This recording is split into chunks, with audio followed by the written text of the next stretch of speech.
32 teams in 32 days. This is episode number 11, the New York Giants episode. Let's welcome in Nick Falato, host of the Big Blue Banner podcast, writer for Big Blue View Sports Illustrated. Nick, what's going on? Hey, I'm doing well, man. Thank you so much for having me. No problem, anytime. So let's start with this. Looking on the outside of things, it seems as if the free agency period for the Giants went pretty well. They got the Leonard Williams deal done. Let's start with that.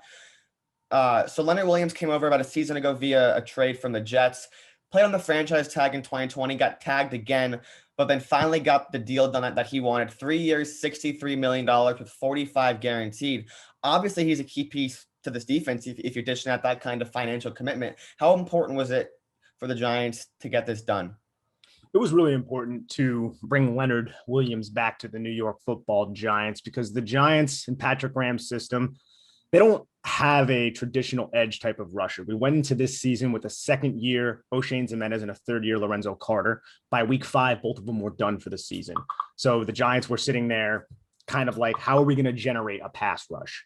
And they're slack right there. How are we going to generate a pass rush? They use Leonard Williams on a lot of TE and ET stunts, tackle and tackle stunts, a lot of loopers. He can penetrate. He can do a lot of those things. And he can also line up anywhere along the defensive line. He would play nose tackle for them on passing situations, sometimes be able to use his athletic ability and his length to take advantage of some centers and guards. And he was just really, really effective in that manner. So he did an excellent job creating pressure in his first year with the Giants, but famously, he only had a half a sack, and everybody was just nailing the fact that Dave Gettleman went and traded for him, which I understand the criticism for Dave Gettleman trading for him because he was an impending free agent. Why are you giving a third-round pick to somebody who you could probably sign in the offseason? But they ended up getting the deal done ultimately, and he's going to be a fixture on this Giants defense now. And he's their best pass rusher. I know you don't think of that when you think of a 300-pound guy, but the guy's 6'5", 300 pounds. He can bend. He uses his hands well. He's effective against the run, and he's a good pass rushing defensive tackle, edge, whatever you want to classify him as. But I think it was a priority to bring him back over someone like Dalvin Tomlinson, a player that I have a strong affinity for because he's incredibly useful within Patrick Graham's system, who like to use two gapping type of concepts, but the Giants ended up signing Danny Shelton a little bit, who can kind of alleviate that loss. But bringing back Leonard was big for the New York Football Giants. Yeah, because I remember when he was coming out of USC, I believe 2013. That long ago. That's crazy. 2015. 2015. Yeah. So still, that's crazy long ago. I mean, that was the Winston draft, I believe. Rams was next year anyway. So 2015. Crazy long ago, and he was deemed as maybe the best defensive player in that year's draft. Never really broke out in the NFL, but has just been a solid edge rusher, run stopper for 5-6 years now. Yes. He definitely, I think his run defense doesn't really get, acknowledged as his ability to kind of rush the passer. And he really came on strong at the end of the year. I mean, he's always making plays and creating pressure, but I think it was most evident in the Seattle win, the upset when Colt McCoy started for the New York Giants. Daniel Jones was on the mend. He ended up really just harassing Russell Wilson that entire game. And then in week 17, which a lot of people forget about, but that was almost kind of a play, win, and in game if the Philadelphia Eagles didn't kind of toss their game out the window and play Nate Sudfeld so the Washington football team could get that playoff berth. But Leonard Williams in that Dallas game in week 17, he was all over Andy Dalton the entire game. The interception that Xavier McKinney had in the back of the end zone was a product of Leonard Williams being right in Andy Dalton's face. So he really kind of rose to the occasion when he had to. Now he's paid, and you know what? That guy has an insatiable type of work ethic, so hopefully it just continues to spill into 2021, and he continues to progress because he's, 26 years old right now? He's still young. He's a young player, and he really, really loves being in this Giants system, and I love the fact that Patrick Graham, our defensive coordinator, really tries to get the most out of these guys. He challenges them, practice in, practice out. Oh, you're getting paid a lot of money. That does not matter. We're still going to be all over you if you make a mistake. We're not going to cater to you. That's Patrick Graham and Joe Judge's philosophy, and I think it's going to work well here in New York. Yeah, so let's talk about Joe Judge. I feel like every year there's always this straight out of left field hiring. This year it was Dan Campbell from New Orleans, and then he went over to the Lions, of course. But that was Joe Judge. People were like, "Who is this guy? Who is this guy from Bill Belichick, special teams coach?" You know, Giants were rumored to get a bunch of other guys. Why are they hiring him? And after year one, you could tell like this guy's legit. He can coach. Yeah, there's a different feel here in North Jersey, New York with Joe Judge, just because Pat Shurmur, good offensive mind, not necessarily a strong leader of men.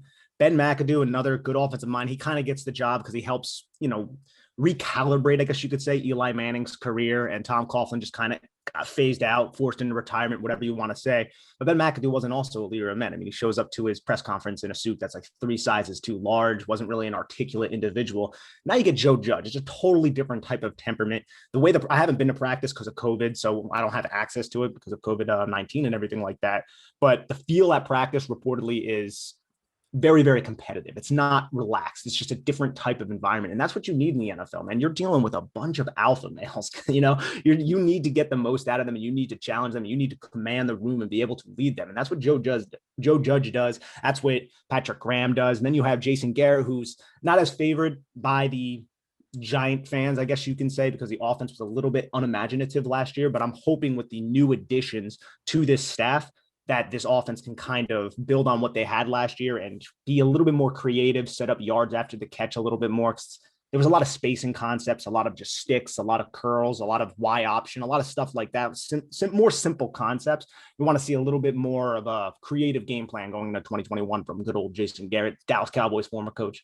Well, what better way to do that than bring in maybe one of the best down the field threat wide receivers in all of football. They had a ton of cap space entering into free agency. There were a lot of expectations. They were in on Kenny Galladay to the very end. They had their little sleepover, and then $72 million later, he's a New York Giant. So what do you think he is going to bring to this offense, and maybe and Daniel Jones specifically? Jake, good segue, my man. That was a great segue. Yeah, no, Kenny Galladay. So we've been talking a lot about Jason Garrett's offense just among Giant fans and on Giants Twitter and everything like that, and how he's always had a traditional X type of receiver, somebody who can line up on the line of scrimmage, be to the outside, and win either outside, inside, win with his release, and just kind of be that big body. That's Kenny Galladay. Jason Garrett had it with Terrell Owens. He's had it with Miles Austin. He's had it with Dez Bryant. Now he gets it in Kenny Galladay. And honestly, I think it's arguable that he is the best big body contested catch type of receiver in the NFL. It's arguable. Obviously, guys like Julio Jones are different because they're athletic freaks as well. So I'm not really classifying him in that. But with Kenny Galladay, how he wins, it's not necessarily with creating separation, but it's with using his ability to adjust, track the football, high point the ball, and win over the top of defensive backs. And I think that's going to transition really well to Daniel Jones's skill set and to what Jason Garrett wants to do, because he can run those quick, slant flat combos. He can run those quick stick route, curl routes, comeback routes, things like that. He can also win vertically. And if you go back to 2019 with Daniel Jones loved to challenge vertically in Pat Shurmur's offense. And a little guy named Darius Slayton that no one knew a lot about came out of Auburn in the 5th round. He ends up scoring, I think, 8 touchdowns that year and kind of catching everyone's eye. I think he had over 900 yards receiving. And a lot of that was a product of Daniel Jones seeing one-on-one coverage and going, okay, YOLO, I'm going to throw it up to you. Daniel Jones, I mean, he gets knocked a lot, but he throws a really good deep ball. He does. There's touch on it. He has arm talent there. He doesn't have the strongest arm. It's not a Justin Herbert type of arm, but he can push the ball vertically, Daniel Jones. So I think that, along with Kenny Galladay's skill set to jump over the top of defenders and win one-on-one, it's one of those good luck defenses when you have to try to allocate your defenders to guard some of these guys. And you're probably going to shade a safety to Kenny Galladay in certain situations. That's going to take a safety out of the box. Then you have Saquon Barclay, and now you have Sterling Shepard in the slot, and Darius Slayton doesn't have to face, he gets to face easier type of coverages. So hopefully he can kind of have a better season than just the 3 touchdowns that he scored last year. And I think 2 of them were in week 1 against the Pittsburgh Steelers. It was a little bit of a sophomore slump for him, but I still believe in his skill set. And I think he's going to be a good number 2 receiver in this offense. But the addition of Kenny Galladay should alleviate a lot of the issues that they had in 2020. But you still need Jason Garrett to kind of put it all together. And that's, I think, the thing Giant fans are still a little uneasy about, but I believe it's going to come together because the staff that Joe Judge has built around Jason Garrett. Yeah, you made a good point about Jones's deep ball. I think a lot of people, when they were evaluating this signing, were like, okay, he's going from Matthew Stafford, who's unquestionably a top 3 deep ball thrower in the league, to Daniel Jones, who, has not had great success in the NFL yet. But yeah, he's been able to push the ball down the field. So if I'm Daniel Jones, I'm clapping myself to sleep right now and saying, I have Kenny Galladay now to throw 35, 40-yard passes too. I'm excited as hell. Very excited. Very excited. I mean, you got to think of it from a defensive coordinator's perspective. Last year, who were they circling after Saquon Barclay got injured in week 2, by the way? They weren't circling anybody. There was no one to really circle because there wasn't really a dynamic playmaker. Sterling Shepard's a nice player. He was injured for, I think, 3 or 4 games after that Chicago game in week 2 as well. Same game Saquon Barclay got injured in. But you're looking at Evan Ingram. And Evan Ingram, he's talented in the sense that he's athletic, but he's an athlete that's playing tight end. He's not necessarily a tight end. I think he tries hard. He wants to go out there and he wants to block, but he's not great on these Y option type of routes. He's not great when he has to turn back towards the quarterback, locate the ball quickly and secure it because he can't catch the football well. So you have to use him more as a weapon and get him into space on like drag routes and stuff like that. And I think that's how you better utilize someone like Evan Ingram. Because if you ask any Giants fan, Evan Ingram, and I hate to say it like this, but he kind of cost the Giants quite a few games last year. I mean, the Eagles game where he dropped the ball, that was huge. There was the 49ers game was a disaster in the second half, but he had a couple mistakes there early as well. The Bears game, he had a bad, I think, tip up interception. I think Seattle, he also had one of those. So he makes a lot of just like boneheaded mistakes, but I still think there's talent there. But now you're taking a lot off of his plate, putting it on to Kyle Rudolph's plate, putting it on to Kenny Galladay's plate. You get Saquon Barkley back. You still have Sterling Shepard, and it just should make the offense theoretically on paper a lot more effective. Let's go to the defense. Bringing in Adoree Jackson, and it's been an interesting reshaping of the cornerback position the last couple of years for New York. It's been a very stressed position for the Giants. Obviously, still left with the hole that DeAndre Baker left behind, but James Bradbury was fantastic last year. Julian Love and Darnay Holmes, 2 young players. Now bringing in Adoree Jackson, another former first-round pick. Pretty interesting cornerback room right now.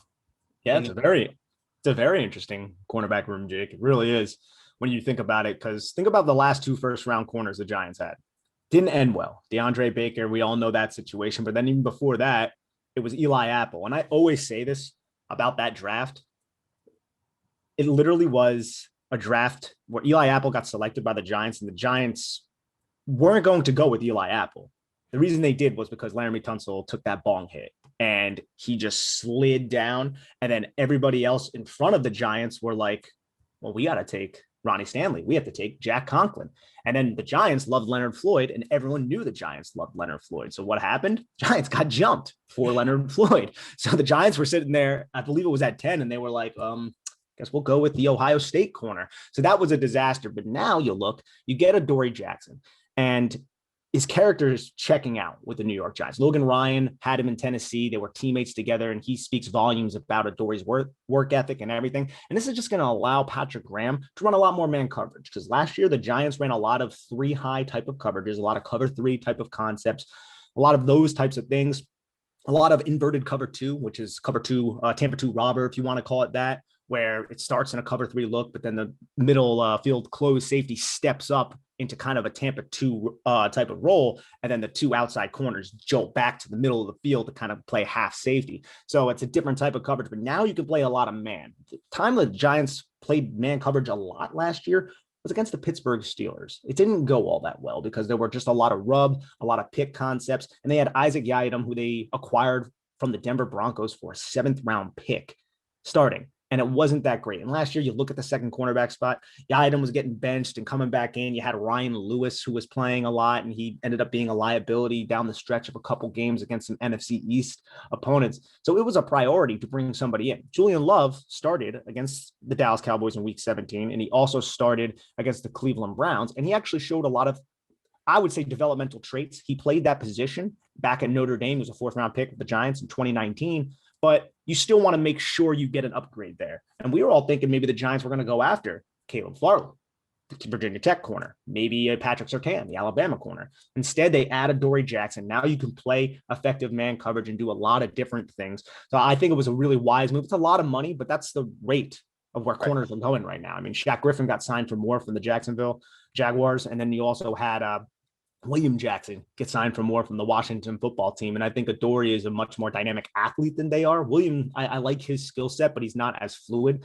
as someone like Adoree Jackson. So I think the addition just kind of brings this already solid and 2 good defense to possibly great levels, but now it just needs to come together on the field, Jake. Yeah, and it was interesting when he got released. People were surprised, but overall, like the cornerback market was pretty stacked this year. Obviously, Jackson, Griffin, and then Kyle Fuller got released. People were like, why? Casey Hayward got released. People were like, why? And then Jackson gets released. Adoree Jackson, people were like, why? So like the Broncos jumped on Kyle Fuller. They also got Ronald Darby. Obviously, Washington gets William Jackson, and Giants were like, okay, we'll get one too. Why not? Why not? And Logan Ryan really helped. I mean, Ryan in the offseason, he lives in Florida, obviously has a really close personal relationship with Adoree Jackson. He flew up to New York, took Adoree Jackson out to dinner and kind of helped, I guess you could say, recruit him. But we all know money speaks volumes. That's why these players end up signing. But still, you get the sense that there is a culture with the New York Giants that is demanding a certain type of player to come and play, someone who thrives through competition, somebody who's not going to be just given a job, which is something the Giants have kind of had issues with past regimes. Now it's more like, no, if you're not going to play up to the standard, then you're not going to play, and there's going to be issues. And we saw that a little bit. Some can argue with Will Hernandez last year, wasn't necessarily playing up to the standards. He ended up getting COVID, but he came back with 7 weeks left in the season and never fully earned his job back. And it was Shane Lemieux, the 5th-round rookie, who ended up taking it from him. And Shane Lemieux has his warts as well, especially in pass protection, but they liked what he offered more from a power gap type of standpoint in terms of rushing the football. So honestly, I just, again, to go back to Joe Judge, I'm happy with the direction of the team, but it needs to translate to more than 6 wins. And that's going to be the big thing this season. It needs to be more than 6 wins. Yep. So 6 wins means they're picking pretty much the top 10. They're at 11, which I think is a very intriguing spot considering the drop off between the top of the line talent versus the solid, good talent in the first round this year. I think it's a pretty big gap. The Giants have spent assets in the past doing whatever they can to do to make Daniel Jones look good, whether it's weapons or offensive line. Do you see them doing the same here, or do you see them leaning towards defense? So I want them to go with someone like Northwestern's Rashawn Slater if he's there, and I'm not even sure if he's going to be there. I believe that they should still invest in the offensive line with a 1st or 2nd round pick, because I don't have a warm and fuzzy in my in my heart right now with Will Hernandez and Shane Lemieux being your 2 starting interior offensive linemen.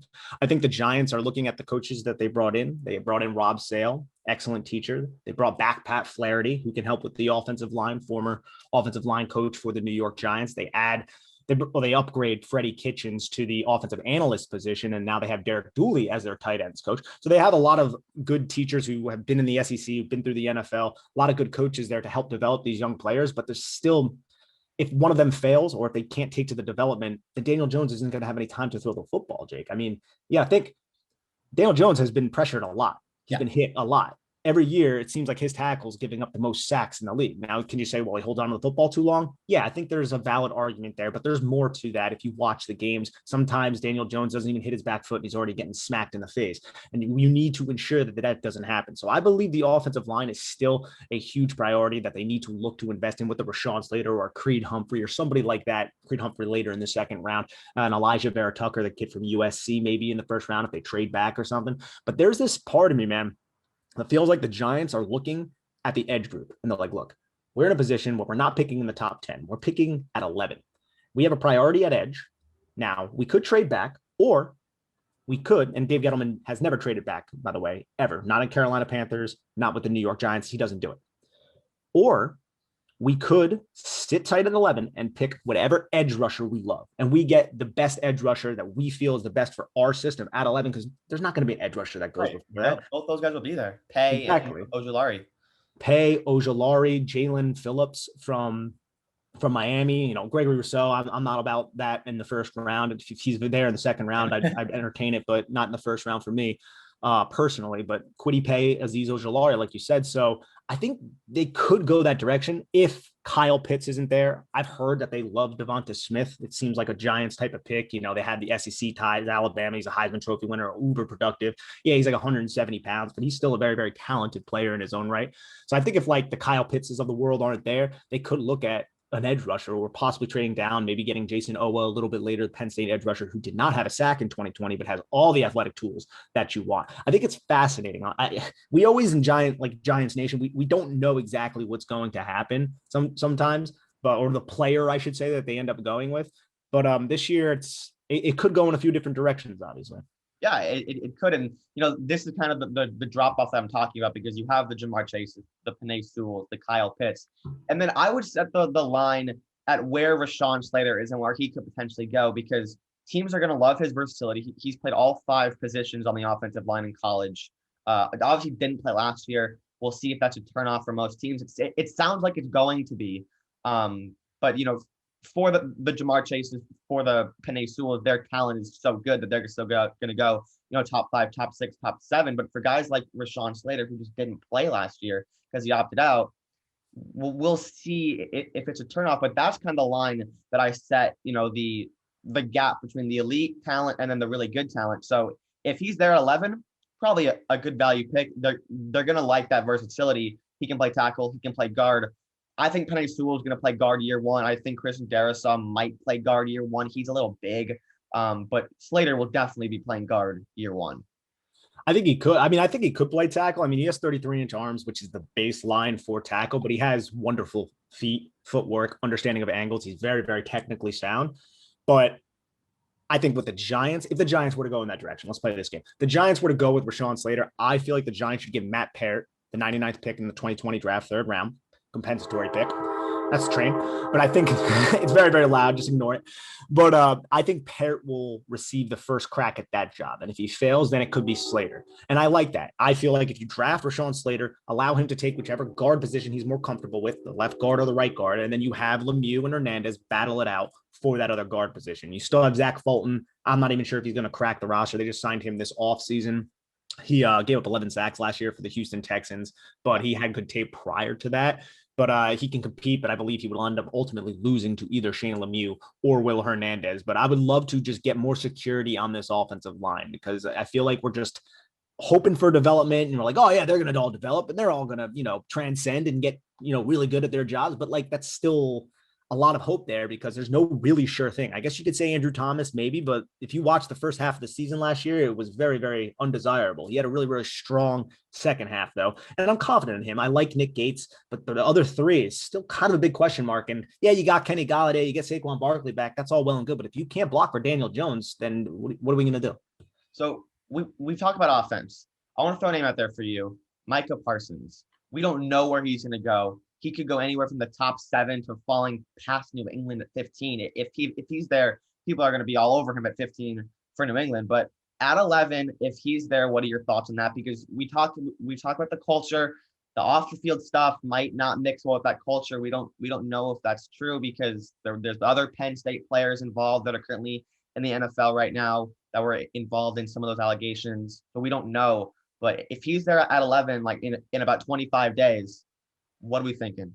Yeah, Yatir Gross-Matos. I mean, it's not affecting him down there in Carolina, but I'm thinking I would love that addition. I think I like Tay Crowder. He was Mr. Irrelevant last year, last pick in the draft, playing next to Blake Martinez. He's a solid player, but I still feel like if you don't believe any of these edge rushers can come in and really kind of command the pass rush along with Leonard Williams, Micah Parsons would be excellent. He was recruited to go to Penn State as an edge rusher, and he has a very effective ability to come downhill and blitz and just absolutely obliterate running backs. At least that's what he did in college. And he's still just a freak athlete. He's effective in coverage. He's effective against the run, effective in blitzing. I would love that addition. And if there's any NFL team, Jake, that's going to know about Micah Parsons, it's going to be the New York Giants because their defensive line coach is Sean Spencer. Sean Spencer used to coach at Penn State. Pat Flaherty, they just brought back to the New York Giants. Last time he was at the New York Giants, in between the 2 times that he's been here, he was at Penn State, 2019 and 2020 with good old Micah Parsons. So if anybody knows about these guys, it's the New York Giants, and they can probably suss out the character concerns and see how the validity of the allegations, I guess you could say. So that gives the Giants, in my opinion, an edge. I would love the addition if all that stuff does end up checking out, because I feel like he can take this already good defense to the next level and really just shore up the run defense and everything, especially with the loss of Dalvin Tomlinson. But I mean, you look at it, a lot of people in the NFL don't value the linebacker that high, and that's, I feel like you just got to take the best player available, the player that's going to really just make your team better. And I think Micah Parsons could be that at pick 11, depending on who else is on the board. Yeah. And the whole thing with positional value, especially this year with the tight end, no, don't take Kyle Pitts top 5. I think that's crazy. It's worked. It worked with T.J. Hawkinson. It worked with Vernon Davis, and Pitts is better than them. But with the linebackers, people don't like taking linebackers early. It worked with Devin White. He's amazing. He literally was like one of the best players on the best defense that won the Super Bowl. And then Devin Bush was also picked at 11. The Steelers traded up for him a couple years ago in 2019. He's one of the best downhill linebackers in the league already after year 2. And then hopefully he comes back after that ACL injury to become the same player. But Micah Parsons probably a better prospect. I think he's a top 4 prospect in the draft. Like picking at 11, you don't need locked on amazing value for that. And it's not terrible value. I get he's a linebacker, but getting arguably a top 5 talent at pick 11, I don't care what position he plays. I agree with you, to be honest. And I mean, so does Dave Gettleman, because Dave Gettleman drafted a running back with the 2nd overall pick in 2018. So he's obviously, he doesn't have an issue with selecting against the grain as long as it's going to have a big impact for his football team, in his opinion. Yeah. So Andrew Thomas comes in last year as a rookie, struggles out the gate, and he improved a lot as the season went on, had a couple strong performances. People have said he's a bust. That's just crazy. He was the first tackle taken for a reason, and you guys still have to be pretty confident he's going to develop into a at least a B+ A- tackle. Yeah, I'm confident that B+ I think is a safe thing to say. A lot of people are going to label him a bust because he was the first, and everyone was all over Mekhi Becton in the beginning of the year because he had a couple really solid games. Then he just wasn't available because he was dinged up a lot of the season. But then Tristan Wirfs, man, I mean, you look at what he did on the right side for Tom Brady. I mean, he looks like he's the best tackle in the class when you just evaluate the film and you see what he was able to do. So a lot of people are going to always do the whole comparison thing. And whether that's fair or not, people are still going to do it. But the only thing I really care about at this point, I mean, that's water under the bridge, is can Andrew Thomas be a good left tackle for the New York Giants? I'm not paying attention to those other teams, and I feel like he can. I mean, you look at the assets on the New York Giants right now, Andrew Thomas might be the most valuable asset when you include positional, the priority of positions and the value of positions, because we're not 100% sure about Daniel Jones. You don't exactly know if he's going to be the long-term quarterback here. And that's what this year kind of is. It's like a prove it year for him. He has to kind of prove it to the coaches and everybody. And the Giants are fully behind Daniel Jones, but if he goes out there and throws for 11 touchdown passes again, I don't know if they're going to be next season. So you look at Andrew Thomas and you're like, that's probably the most valuable person on this roster right now in terms of value. Saquon Barclay's a running back. He's going to have to get his 5th-year option picked up soon, eventually. And you're just coming off of an ACL. I don't necessarily believe that it's probably him. It's probably Andrew Thomas going into his 2nd year. You're hoping he doesn't take a sophomore slump and he needs to clean himself up a little bit, which he showed a lot last year. The only game I think that he struggled in last season late was that Arizona game, but the entire offensive line struggled. Vance Joseph just totally manipulated the Giants. That had like 12 sacks that game.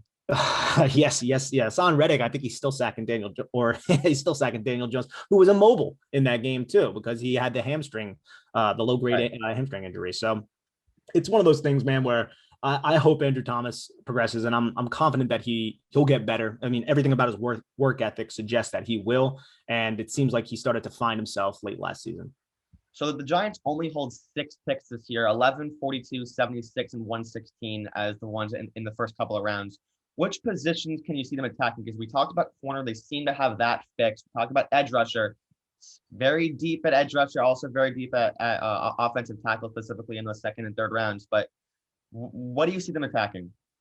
Yeah, I see them going after edge. I see them going after the offensive line. I've talked a lot about that. I think they could still look at linebacker. They invested a lot of picks last year in the 2020 draft in the linebacker, but it was a 6th-round pick in Cam Brown from Penn State. It's T.J. Brunson, a 7th-round pick from South Carolina. It was Tay Crowder, who was Mr. Irrelevant from Georgia. And then it was edge rusher, linebacker, whatever you want to classify him as, Golden Gopher himself, Carter Coughlin, who was also a 7th-round pick. So that's a lot of, I guess you could say, assets there, but they're all late round assets, more special teams types of guys who ended up playing a lot in 2020, but that was more because of the injuries the Giants had and the dearth of talent the Giants had at these positions. So I think linebacker could definitely still be something that they target. Honestly, it could be really anything that they target. I could see them targeting really a lot. I mean, running back, maybe not as much because they brought in Devonta Booker just in case Saquon Barclay gets injured, but they could still find like a scat back or something like that. Quarterback's probably off the table. Safety's probably off the table unless they're not planning on re-signing Jabril Peppers, which I would feel is a mistake, to be honest. And I think they could still target a tight end, maybe someone like a Hunter Long, the kid from Boston College. If they want a more blocking type guy, someone like John Bates, it's the guy from Boise State. So there's definitely directions that they can still go in. They look good on paper, I think it's safe to say, but I still feel like you need to add talent throughout the roster. They don't have that many picks. I think trading down should be an option, but like I said before, Dave Gettleman just does not do that. So I think it's going to be interesting, but if I had to name 3 positions, it would probably edge and then just the interior offensive line and tackle. And I'm not really 100% certain if they're going to go that direction with Matt Parrott and Nate Solder. And I would do that a little bit later, or get, like Joe Judge says, he wants versatile. You actually mentioned it before as well, Jake. He wants a versatile types of linemen who can play multiple positions. And that's why I think Rashawn Slater, Elijah Vera Tucker, and guys like that really kind of fit the mold. So Elijah Vera Tucker, for whatever reason, hasn't gotten the recognition that he deserves. He was the highest graded offensive tackle in the Pac-12. Interior lineman in the Pac-12 in 2019. And then in 2020, he took Austin Jackson's spot at left tackle and was the highest graded tackle in the Pac-12. I believe the highest graded lineman. So he's consistent. He's versatile. Not the top 15, top 20 player that I think he is. And, he's just not getting the recognition. I don't know if it'd be considered a reach at 11, but it's definitely has to be considered to be a potential trade down candidate, because I don't think he's going to go in the top 15. I really don't. Like, teams are sleeping on him.